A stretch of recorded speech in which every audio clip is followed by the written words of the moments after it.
Olá, estamos aqui para mais um programa O Despertar da Consciência.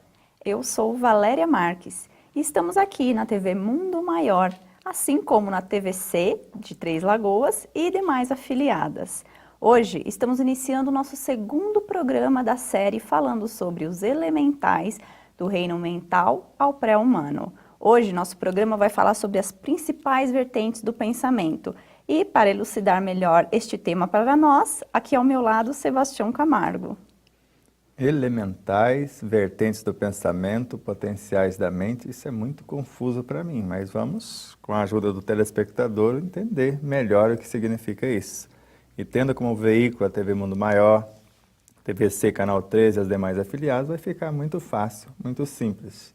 Porque as principais vertentes do pensamento, se bem compreendidas, nós podemos fazer várias receitas saborosas, no sentido de criar alguma coisa a partir de nós, ou interagir de forma saudável com muitas frequências, ou todas as frequências que não estão em nós ainda.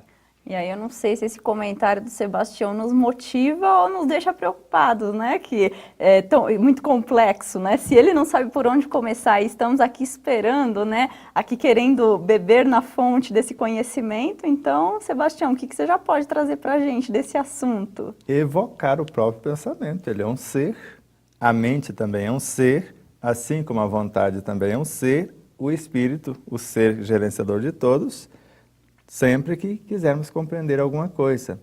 O desejo, normalmente, pode ser um dos principais veículos, quando bem direcionado. Então, eu desejo compreender o próprio pensamento. Então, eu já estabeleci uma proposta.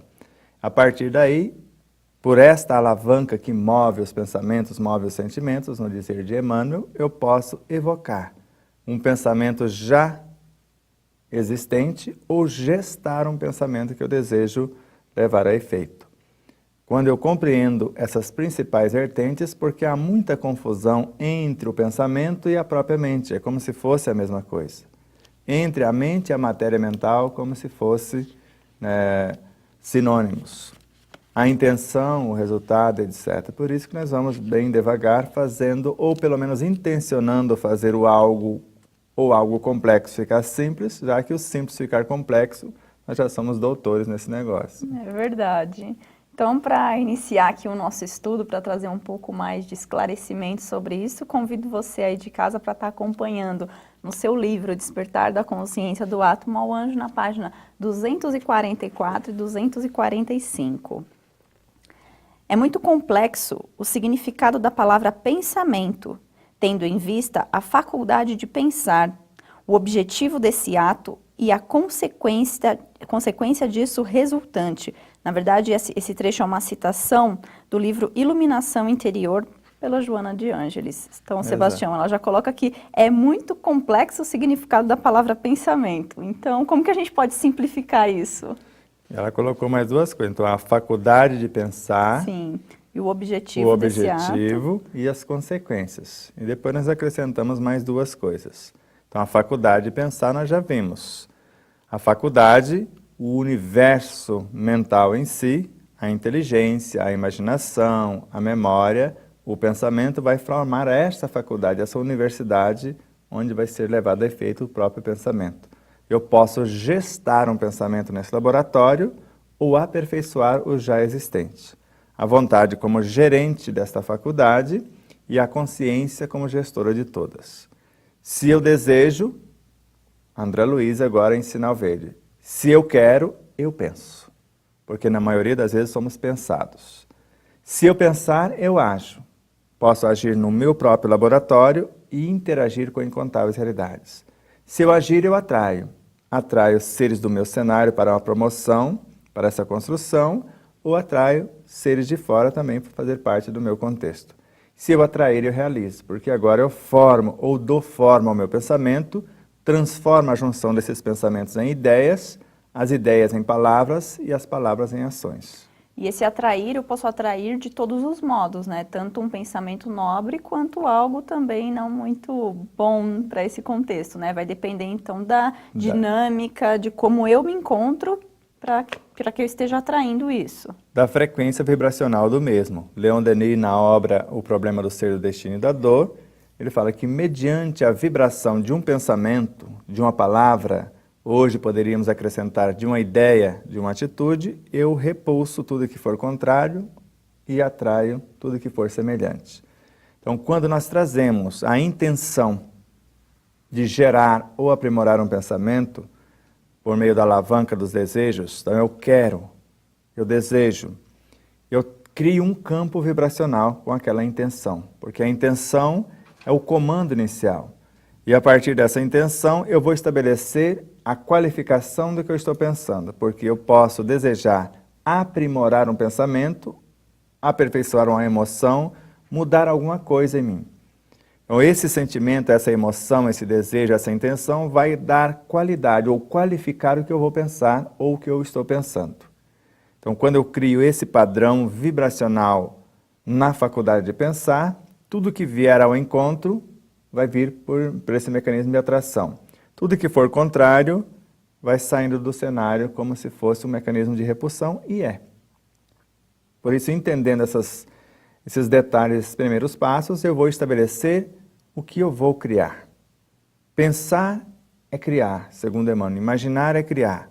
Então, quando eu começo a imaginar, na realidade eu estou acionando mediante a inteligência do que eu tenho a respeito da situação que pretendo, porque para imaginar a criação de uma caneca, e para o telespectador que não sabe o que está dentro da caneca, na minha tem leite de alpiste. Você deseja?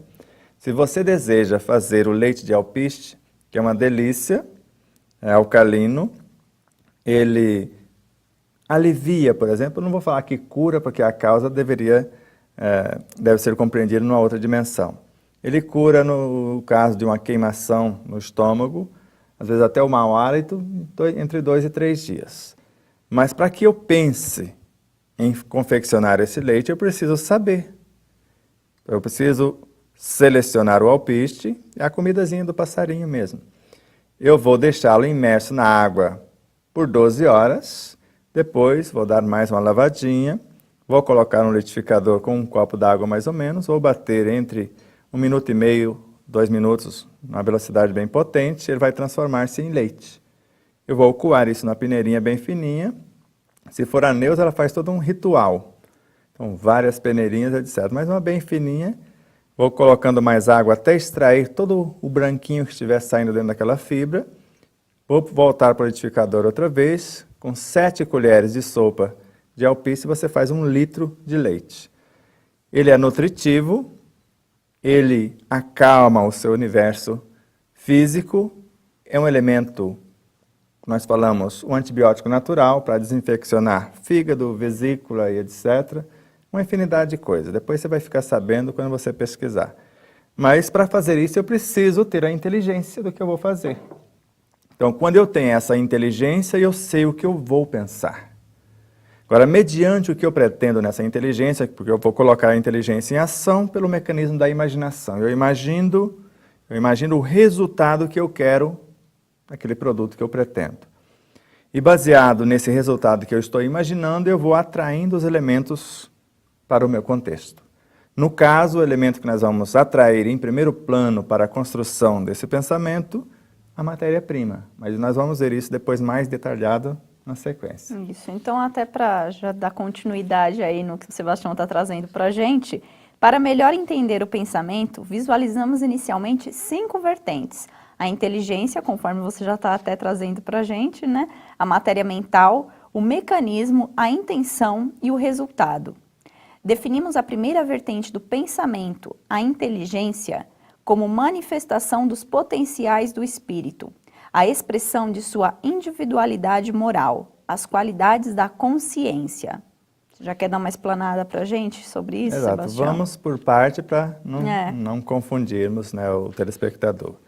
Então, essa primeira expressão, como a individualidade moral, que é a inteligência, ou seja, a qualificação da consciência. Então, se a consciência é a síntese de tudo que já fomos e tudo que já animamos, a inteligência é o que ela já tem capacidade de criar. Porque eu posso conhecer vários livros de receitas e eu posso compreender apenas uma delas. Então, a inteligência é o que eu já estou em condição de atuar, de fazer acontecer. Por isso, essa individualidade moral, como o pensamento expressado da consciência, é o que eu tenho capacidade de agir ou o que eu escolhi colocar em ação. Por isso, como potencial, o ser moral, porque falam tanto para nós o ser moral e o ser espiritual, o ser moral é a inteligência, ou seja, a expressão da consciência. E o ser espiritual, a consciência em si. Então, ainda trazendo um pouco mais de elementos nessa questão da inteligência, né? A essência imprescindível na elaboração, construção e aprimoramento de todas as coisas é o amor, que para esse fim assume duas funções principais, a orientadora e a mantenedora. O conhecimento e o discernimento, adquiridos na vivência prática do dia a dia, detêm a função orientadora. A substância primordial, a matéria-prima, que será usada em todas as metas elegidas pelo ser pensante, assume a função mantenedora. Então, aqui faz uma separação até, né, dessa questão, ainda no quesito inteligência, a questão orientadora e a mantenedora, né? Exato. Por isso que a inteligência vai entrar com o conhecimento e essa intenção, esse desejo, esse sentimento como elemento qualificador do conhecimento vai fazer a fusão. E a partir dali eu posso transformar o pensamento, essa emoção, esse sentimento, essa intenção, em elementos que gerem e nutrem a vida. A bioenergia nessa faceta, ou nessas duas expressões. Ou eu posso transformar o mesmo pensamento, o mesmo sentimento, a mesma emoção num hormônio, um elemento gerenciador, ou seja, organizador e mantenedor da vida física, psíquica também. Porque há hormônios psíquicos e hormônios físicos. Por isso que esse sentimento, essa inteligência, ao fundir-se, ao tornar-se uma só realidade, quando nós falamos conhecimento e sentimento, quando se fundem nesse vértice, nós chamamos isso de coração. E o coração, onde o amor é exercitado de forma incondicional, gera a própria consciência. Ou a consciência se expressa por meio do coração, que é a síntese do conhecimento e do amor, ou este mecanismo se transforma em frações da consciência para o seu mecanismo de expansão. Então tá, Sebastião, obrigada aí pelo seu esclarecimento. E você que está aí em casa acompanhando o programa com a gente, quiser assistir aos programas anteriores ou ter acesso a toda a nossa grade de programação, é só você entrar em nosso site, tvmundomaior.com.br. Se você tiver dúvidas ou sugestões sobre o nosso programa, mande-nos um e-mail para despertar@tvmundomaior.com.br. Estamos agora indo para um intervalo e voltamos já dando continuidade a esse estudo.